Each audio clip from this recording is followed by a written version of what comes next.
Hi, I am Roxana from WpEstate, and in this video I will show how to work with the WpResidence sliding box widget.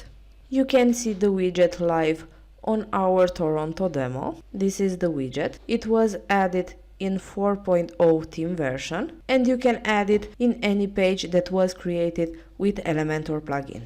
To show how the widget works, I will create a similar section with the demo one in this domain. The first step is to edit the page with Elementor. Next, I will add the widget in the page. I will add it here under the header. The widget can be found under WpResidence widgets.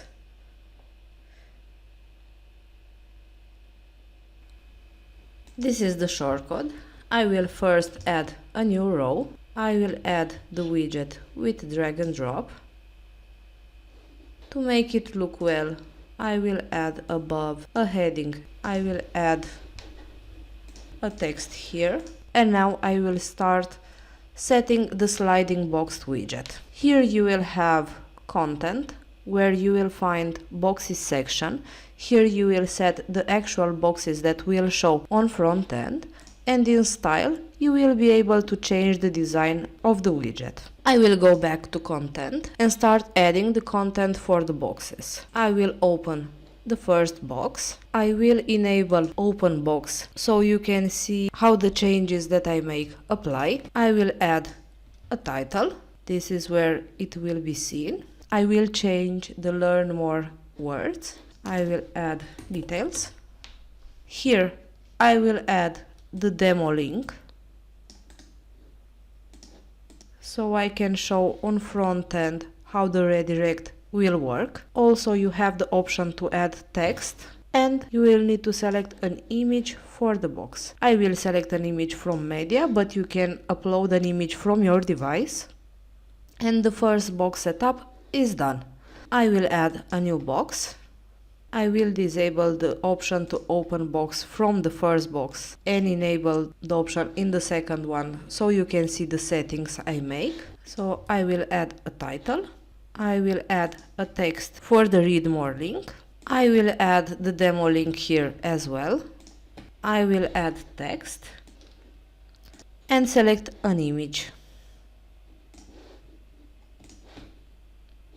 I will disable the option to open box. And I will add the third box. I will add a title, add a text for readme text, add a link, text, and an image. I will leave the first box open by default. I will save the changes made. And now I will go to Style and customize the sliding box elements. In Style, you will be able to set a padding for the text. You will be able to change the background color and also change title, font and readme color. In typography, you will be able to change the font settings. I will start with title. Here you can add a font family. I will set the demo one. You will be able to set the font size,